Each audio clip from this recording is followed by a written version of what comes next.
The home release of Spider-Man Across the Spider-Verse has caused a lot of confusion and outrage because a lot of people are seeing the version that they did not see in theaters, and this is causing them to be rather concerned because as reports started to come in ever since the film's release, there was different dialogue, extended or shortened scenes, color grading changes, audio cues, and different things happening in different versions across different films released in different locations. And this went far beyond just the typical localization, which is common and happens with every film. And now we know exactly why this happened, and honestly, it's not a good answer. Okay, let's get this out of the way because there's always new people here or people that don't understand this. I love Spider-Man Across the Spider-Verse. One of my favorite films of the year. In my opinion, one of the best Marvel films ever made. Just because I'm going to talk about issues I have with it does not automatically mean I hate it or don't like it or like it less. It means I can point out faults and be critical of things I love. Most of you know, my favorite comic book film of all time is X-Men First Class. I give that film an 8 out of 10. It's not perfect, and I have tons of issues with it. I just want to show you that I can legitimately, in my mind, explain to you that I have problems with certain things and still love it and have it be my favorite. It doesn't have to be a 10 out of 10 for me to think or believe that it's perfect and be my favorite thing. Now that that's out of the way, and I had to preface it for this, let's talk about what happened here. So we got an actual explanation for this, and it comes at us from various interviews and updates, and some of these are directly from the producers and the people that worked on the film. So from Digital Spy, IGN talking about it, Variety, pretty much everybody. Here's what happened. So during the production of the film, they were cutting the film, obviously, to get the final cut.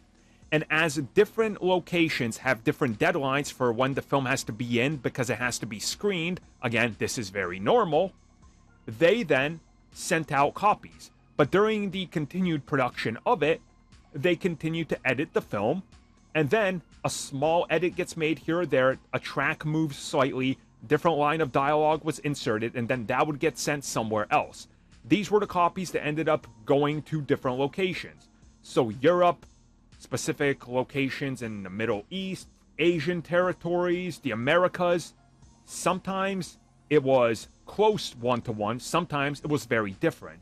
This was all because they decided that the excuse would be, if anybody catches on or notices it, to just say, oh, it's like the multiverse of movies. You don't know what cut of the film you're gonna get.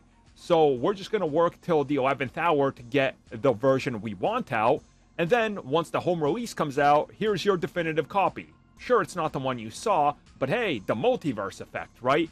And while I understand what they're going for here, and they're trying to kind of, deflect a little bit of the criticism and all that, it's kind of stupid, honestly.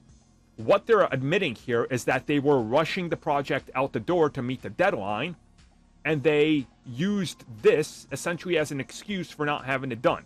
Now, I'm not just blaming them, because I take a dump on Marvel Studios every time. Remember, recently we found out that they were literally cutting a final version of the film the day it premiered. Let that sink in. The day it premiered.